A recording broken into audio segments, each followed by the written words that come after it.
Welcome to the Investor Fuel Real Estate Investing Show, where I interview the nation's top real estate entrepreneurs, industry leaders, and other amazing entrepreneurs to help educate and inspire you to take your business and your life to the next level. My goal is to add tremendous value to you during every single episode of this show. If you get value, I'd love it if you subscribe on your favorite podcast player, subscribe on YouTube, and my very favorite, please share this with your community so we can impact even more entrepreneurs. Let's start today's show. Hey, everybody, welcome back to the show. Today, I'm here with my good friend, Ben Allgeyer. We're going to be talking about how to lose $1 million, like mistakes from scaling. And this is unfortunately a real case study for Ben. Lessons learned. And the truth is, if you've been in this business for a long time, you've made some painful mistakes, hopefully not $1 million, but we're going to learn some tips today on mostly what not to do. So Ben, welcome to the show. Thank you. Thanks for having me. Yeah, good to see you, buddy. It's been a little while. So, Yes. so first, before we jump into this, why don't you tell us a little bit about your background and what you do up there in KC? Yeah. So all the way back to the early days, med school dropout, decided not to go that route. Then jumped into sales pretty quickly after that, realized that I'm a terrible employee, just the worst employee. So went and started working for a guy in Kansas City, built his acquisitions side of things, like the off-market deals. He was doing a lot at the auction, and then realized, I can do this myself. Why am I building somebody else's business? So went and built a business with a business partner, and we're 8 years, about the same time that you guys started Investor Fuel. We're about 8 years in now, and doing deals all over the country. Yeah. And you've added some other businesses and stuff, some bolt-on stuff too, right? Yep. We added a painting company, residential and commercial painting company, and then we added a security company, which is kind of a fun business. Yeah, that's cool. So when we jump into this, let's talk about. We could jump right into like how to lose $1 million, right? Yeah. So why don't you preface it with talking a little bit about, because these things, what happens, and I think this is your story too, is what happens is when you start to scale your business, you inevitably have to give up control. You just, things get a little loose, or you trust somebody, or you trust that somebody did something they said they would do. That's where it all kind of starts. Now, there's also a lot of real estate investors that are like, I'm just going to stay small and keep it really simple, but they limit their ability to grow because they have their own capacity issues, right? So I just want to start it off by saying, the moral of this story isn't to stay small and keep it all and don't have partners and, don't take any risks, right? It's just to be smarter about it. Would you agree with that? Absolutely. Yeah. And the premise of my entire story is you can do this extremely fast if you want to. The problem is there's going to be a lot of holes. And if you try to do it that way and you try to implement 900 things at the same time, then you're going to look up and go, okay, well, piece one broke. I fixed piece one, piece three now broke. Like, you have this entire infrastructure that falls in on itself if you don't do it systematically. Yep. So let's dive in. How do you want to start this story? Your story. Well, we can start with the first part, which was bringing on a business partner way, way, way too soon. So we had a company in the early days called Upsell. And basically what we would do is we would go into houses with homeowners and say, if we did X, Y, and Z to the house, we could get double that back on the market. So we would do the construction for them, a little bang for your buck remodel. And then we would list and sell the house for them and make our profit. It was great. Problem is the market flipped, and grandma's house, you could stick it on the market, it would sell in a day. So there was no need for upsell anymore, Right. Which oddly enough, it's kind of turning back to where we could use upsell again. But Yeah. when it hit that time, we're like, well, crap, now we have to go figure out how to do deals another way. So we're like, all right, let's go direct to seller. There was a guy that we had ran across, that loud talker. He was, big chest thumper, and we were energized by this guy because he's like, I got deals. I know all the wholesalers. I know how to get deals. We're like, hell yeah, let's do this. So we brought him on, gave him a third of the company. We're doing great. I think we had a couple months where we were at, over $200,000 of net profit. Mhm. And then he got comfortable and he started to not show up. He started to get lazy, and these deals that were coming in for month after month after month just stopped. Hmm. And so the problem is when you give up equity, it's really difficult to get it back. It's like a marriage, right? You Yeah. marry somebody in seconds, it takes you years to get divorced. All right. So that's kind of where we found ourselves was how do we get rid of this guy?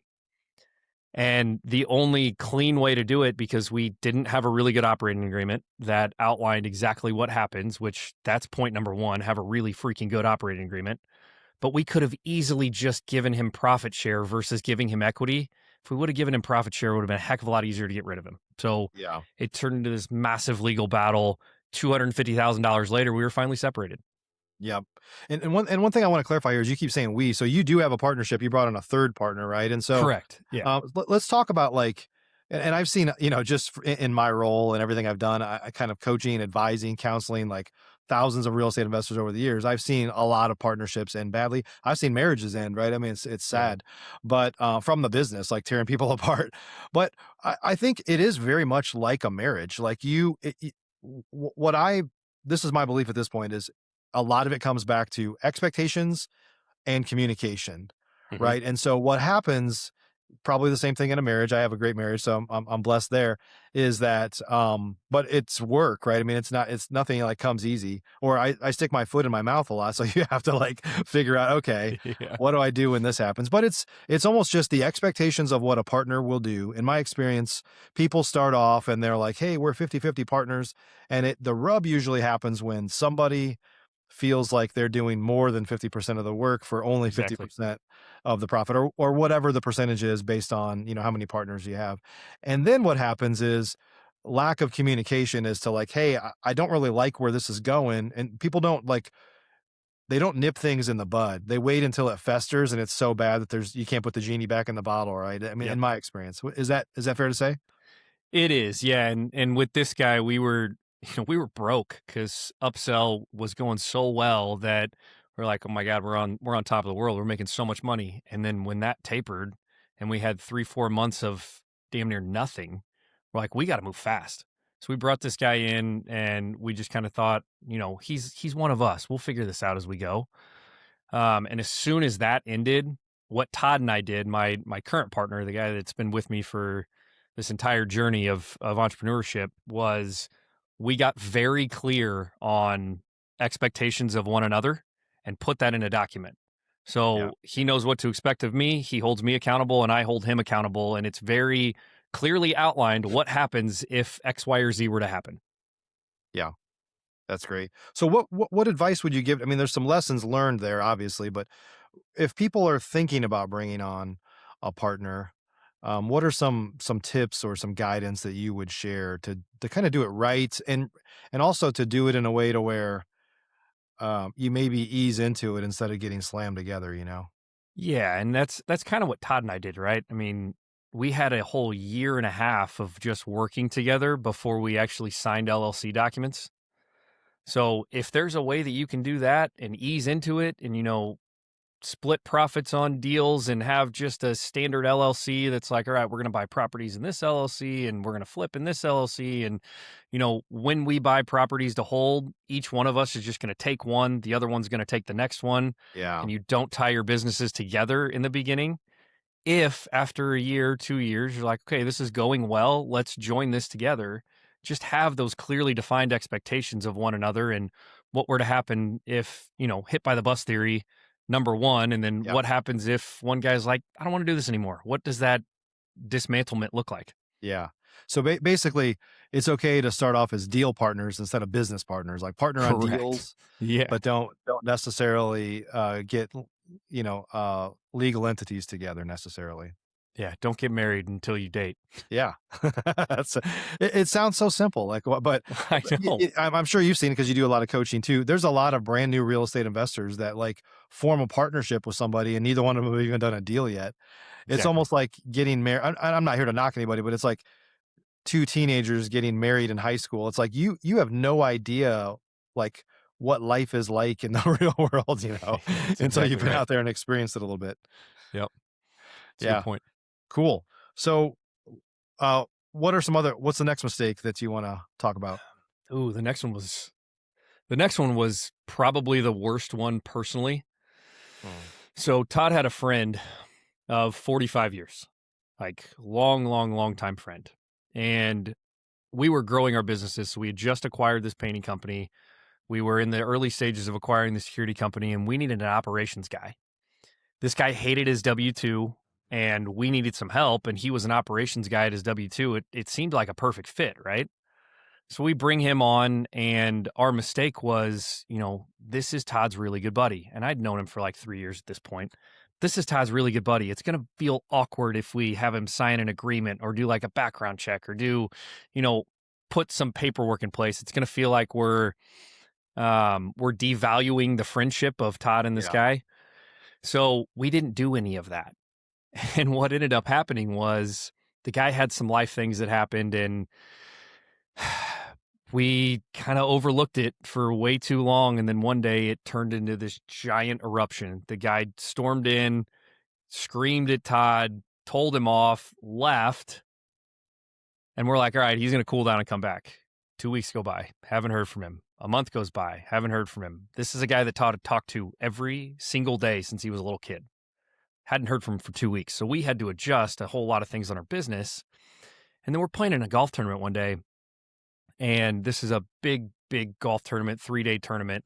We'd finally got the painting company stabilized. We get a text from the manager of the painting company that says, hey guys, thanks for everything. We're actually going to go start on our own. We've dropped off the trucks. The keys are on the front desk. Good luck.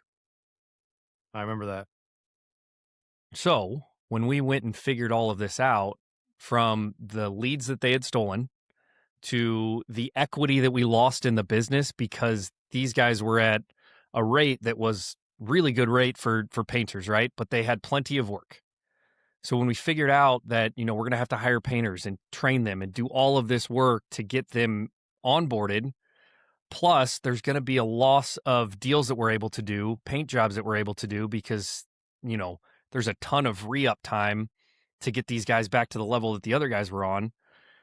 We'd figured out that we'd lost $479,000 in lost equity, lost jobs, lost revenue, overpaying for contractors on that business, which was a freaking nightmare. Come to find out, the guy that was Todd's best buddy had, he was our operations guy. So he was with the paint crew every single day.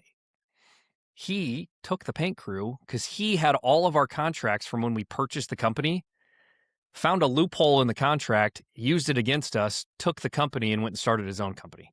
Yeah. That's crazy. It's not fun. We've I can say this because I know that she's not going to watch it. I've said it before. Like we hired and fired one of my wife's sisters twice over the years, and even my son who's 18 now just went to school. Like we've kind of said in the past, like people are like, oh, is he going to work for you? I was like, there's no way he could work for us. Like he needs to go out and like work for somebody else for a while, and maybe there'll be something down the road. But working with family members is kind of a no generally. But Correct. good friends, it's kind of the same in the same bucket. I mean, quite frankly, for a lot of us, some of our very best friends we're closer to than family members, right? So, Yep. how do you how do you learn going forward? You're just like, hey, no friends and family, like period, or here's how we would do it differently. Like, what are your thoughts?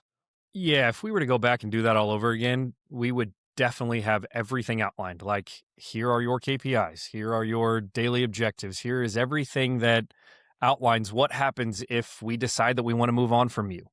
Here are your expectations, and here are your expectations of us. It's the same thing with a business partner. Right. It's just more awkward, right? To have those conversations with a really good friend. Because, I mean, I have a lot of friends that have reached out and said, I want to do deals with you and let's start an LLC. And I'm like, let's push that off because of how recent this whole painful situation was. Yeah. But if we were going to go do it over again, we would just have everything clearly defined in an agreement. Mm-hmm. Yeah, and probably tie it back to the thing we talked about in the first lesson is maybe just start with profit sharing versus being an equity owner, right? Yeah, and he I mean, never had like you could have a earn out like plan. It's like, hey, for every milestone you earn equity, but you gotta, usually when that starts to happen, if you set it up right, by that point the person's proven themselves and it's clear what their responsibilities are, right? correct. Yeah, and Yeah. we had plans like that in place. it just, we were open book with him with everything. Yeah. Every single piece of our business, he saw everything, which I'm not saying don't do that. I'm Yeah. saying you have to have bumpers in place before you go and do something like that to protect you and protect your family and protect your business. Yeah. Yeah. Well, I'm sorry you went through that, but I'm glad you're sharing with people that might be able to avoid Yeah. some of those mistakes. So Yep. what's the next example of something to avoid? Yeah. So the next one was a lawsuit. We were working with a homeowner that was in foreclosure, and we went and knocked on his door, just like we do with every deal that's in foreclosure. Started talking to him and his wife. He was an old military vet. His wife was dying of cancer. And we put this deal together for him that nobody else was able to do. So the deal was, we're going to buy the house. We're going to let you live there for 2 years. And we're going to take the rent out of the equity. And then we're going to allow you to buy the house back after your credit's back in order, after, you get through some of these hospital bills that you're still paying off. You can buy the house back in 2 years. And it was a great deal. He was on board. His wife was on board. Everybody was on board. So we did exactly what we do with every deal. Sent it to a title company. The title company's looking through it, and we get a message so the foreclosure date was the next Tuesday. So the Monday prior, we get a message from the title company. All right, we're going to close on Wednesday. Perfect. Wednesday comes and goes. Sorry, won't have the docs ready till Friday. Friday comes around. We sign docs. We think we're done. Todd goes on vacation and gets a message at 4:57 p.m. on Friday night that says, hey, I messed up the documents. This is from the title company. I messed up the documents. I need you to sign them again. Okay. So Todd doesn't see that. Obviously, there's 3 minutes until the end of the day. He sees it Saturday, signs Saturday. We get to Monday. We're like, okay, everything's perfect. We're good. Monday rolls around and we get a notice from the title company that says, okay, deal's closed. You're the new owners of this property. Congratulations. Da da da da da. So we call the homeowner, say, all right, everything's done. We're good to go. Congratulations. You kept your house. Foreclosure comes on Tuesday. We get a call from the homeowner at 1:00. Says, hey, somebody just knocked on my door, said they bought my house at auction. We start freaking out. We're like, oh crap, what the hell happened? 4 months of dealing with this. Our lender's money's tied up in escrow. He can't get it back. We're reaching out to every news station to try to see if there's anything that we can do to get the buyer that bought it at auction to sell us the house so that, we could just buy it back and give this guy's house back. Nothing. It turned into a massive ordeal. Then the title company, we found out, created a fake wire receipt because he forgot to wire the funds. So now we're looking at, well, what the hell do we do? Wow. It's a mess. So then about 6 months in, service, what do they call those? Process servers, knocks on our door and hands us papers for the lawsuit. This guy thought that we were colluding with the title company to screw him. And that we were colluding with the buyer that bought it at auction to screw him, which we obviously were not. And that turned into we're in month 22 of that lawsuit. Oh, it's still going on. Wow, that's crazy. A lot of people think like, well, somebody could just sue somebody. It's like nobody wants to go that route. Like everybody loses. You just lay in bed at night thinking about stuff like that. I mean, I've been in a couple lawsuits that were like, it hurts my soul because I'm like, I don't do anything wrong. Like the things that I've been blamed of, and it was always about around selling a house, and like there was an inspection and something didn't get caught, and we knew it and we hid it from them, which we didn't, but they just say that, right? And they're like, oh, you hid that this was this or that. And of course, in one instance, by the way, just a little tangent here. I got sued by a guy because his dishwasher leaked 5 years after we sold a house. And he was suing us for the amount that he purchased the house for. Like he wanted, and he's like, well, you installed it faulty 5 years ago. It caused some water damage in my kitchen, and now I should just get a free house. And then he ended up lying about a bunch of stuff, and the judge actually made him pay all of our attorney fees, canceled the lawsuit. Perfect. He sued his own realtor in the process. So, but it's like, that took a year to unwind, and you're laying in For bed sure. thinking about it, and you're Yeah. stressed about it, and hence the gray hair. I mean, I've got Yeah. some arrow I've wounds got in him. my I've got back. him coming in too. Yeah. Oh, dude, you're too young for that. My But I wife guess sees him. She pulls him out of my I face. I guess what we're talking about here will give you some gray hair. So let's talk a little bit about that. So like, I don't, not that anybody wants to sue anybody. We just talked about that. How is the title company not taking responsibility for that? They are, but the title company shut down their title company and just reopened a different title company. So now it's Yeah. this entire game of trying to chase LLCs. And I mean, what are you going to do? Yeah.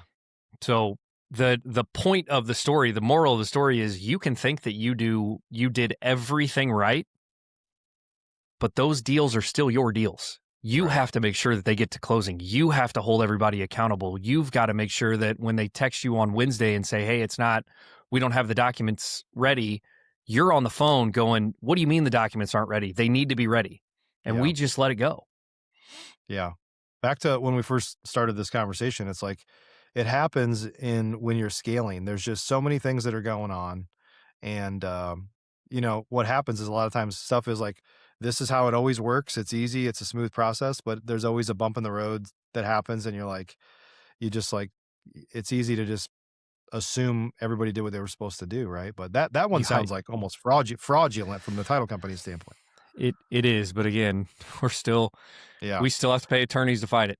And I'm guessing, if they fraudulently, um, posted a wire document, then was there even a title policy in place, or even though I'm sure you That's paid for it? That's the thing. We tried to go to the title policy holder, and they said as long as there's an open lawsuit, we can't do anything. Yeah. I don't even know, you probably don't know this, but you and I have a very good, similar friend that's in a lawsuit. Different situation, but similar.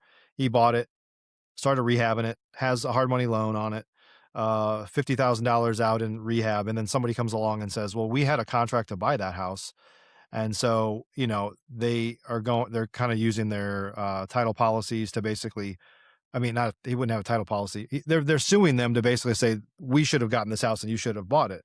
And it's like, well, our friend will win this, but it's like, how long is it going to take? How much money that he has out in hard money is that going to accrue that he's never going to get back?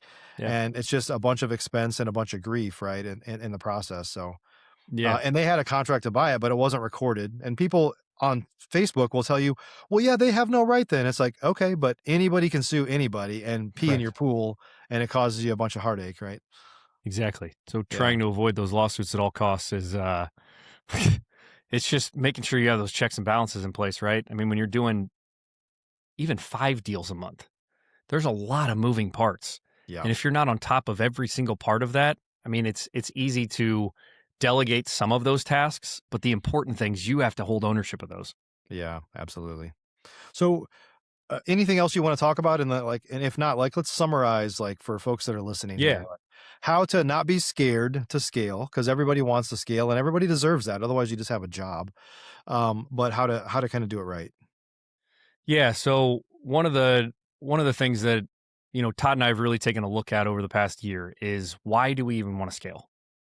Like what's our why for wanting to grow the business? Mm-hmm. Is it to make $1 million a year? I mean, maybe, but we really sat down and had this long conversation of what do you want your life to look like? What do I want my life to look like? And we outlined all of that and realized, okay, we have created jobs for ourselves that we don't necessarily like anymore. And this was Yeah. about, 9 months ago, and have started to, and I mean, masterminds are amazing. Don't get me wrong. You guys run an amazing mastermind. But the problem is if you go into these masterminds and you don't have that why in place, you're going to get caught up in all these guys that are doing 10, 20, 30 deals a month. And you're like, I want to do that. Why? Do you want to live the exact same life as somebody else? Do you want to build this guy's life? I mean, do you understand all of the things that are going on behind the scenes, the stuff that they have to deal with and all the responsibility that they have? Like, is that really the goal? Yeah. And then when you come back from masterminds, you can have, a list of 40 things that you want to implement in your business right now. And if you do that, like we were talking about, the whole system crumbles. You can't do it. Yeah. You can't implement even 5 things at the same time, because if something breaks, you have no idea what downstream effects fixing it will have. Is it going to Yeah. is it going to break the initial part? Is it going to break the very last piece that you added? So understanding your why and then systematically implementing things, testing them, making sure that they work, and then adjusting until it fits into your business, then moving on to the next thing. That's what I wish that, as soon as I joined any mastermind, like when I was a 24-year-old kid, I wish somebody would have had that conversation with me. Yeah. To be fair, I usually tell people like, hey, you're going to have a notebook full of stuff when you leave here. For sure, And you need to do. prioritize like 2 or 3 things that you can go implement the fastest that are going to move the needle the farthest. But I get Yes. it. I'm a guy sitting here right now at a desk that has dozens of Post-it notes on here of things that I want to do. The funny thing is, every podcast I do, every once in a while, I've like kind of been down and start writing here, and it's like, oh yeah, I had an idea for something, or just something that kind of came out, So Yeah. anyway, I do it to myself for sure. I But think we all do, right? yeah, Because we're all I think entrepreneurs. it's okay to grow, and it's okay to grow fast, but it has to be kind of calculated, right? It's like, and it's another reason to have, it's one good reason to have a good partner, or to have a really good team for sure. Like, I Mhm. think a lot of us as real estate investors, we want cheap houses, we want cheap material, we want cheap labor, like we want everything on the cheap. But what I've kind of found is like some of that stuff comes at a cost. Like if you can save money on materials, that's fine. But don't drive across town and spend a day saving 10 cents a square foot on tile. Correct. It's not worth your time, It's not. right? And from somebody that has across our businesses probably 80 or 100 virtual assistants, like there's a place for less expensive labor. And I wouldn't say that it's lower quality. Like we have amazing people, right? Yeah. But you also probably need really good quality people physically with you, like locally with you, that Yep. can do a lot of the things that inevitably you're going to have to do if they don't. Mhm. I agree. Yeah. Cool, man. Well, if folks want to connect with you, I know you do coaching, you're a rising star on the social media scene. Like what, tell us how folks can connect with you. Yeah, if you hop on Instagram, at the Ben Allgeyer is my handle, and if I'm not on there responding to DMs, that's the easiest way to get a hold of me, is just shoot me a DM. If I'm not responding, I've got a team of guys that when I'm telling them, hey, listen, I'm at dinner with my wife, somebody else needs to respond to these, they're really quick to get back to you. So Yeah, if you've got anything, you need to reach out. You want help with a deal, you want a JV on a deal, you want to learn more about what we're doing every day, we're always there. that's great. Yeah, and to clarify, you help people do deals nationwide, right? So you guys We do. operate in Kansas City, but you do JV deal partnering all over the country. Yep, that's exactly right. Awesome. Well, thanks for joining me today. Good to see you, buddy. You too. Thanks, Mike. Yep. Have a good day. Everybody, hope you got some good insights from today. At the end of the day, um, you can find more freedom in being an entrepreneur than probably anything else you could do. But it's not as easy as it might look on social media or anywhere else, seeing people's highlight reels. But if you kind of go at it from an approach, you learn from people like Ben, you learn from people like Inside of Investor Fuel, you learn from people that have been there and done that, then your lessons learned are going to come faster and probably at a lower expense overall. So hopefully you don't lose $1 million. So appreciate you joining us. We'll see you on the next show. Thanks for joining us for today's show. You can learn more about the amazing benefits of the Investor Fuel Mastermind community, including surrounding yourself with hundreds of other rock stars, 100% financing on your deals, and members-only discounts from vendors you're likely already using that, as a member of Investor Fuel, will save you more than the cost of your membership. Visit investorfuel.com to learn more. You can also check out the show's notes for access to free resources, how to get access to world-class lead generation, and even how to work with me directly one-on-one. Don't forget to subscribe so you never miss another episode. See you on the next show.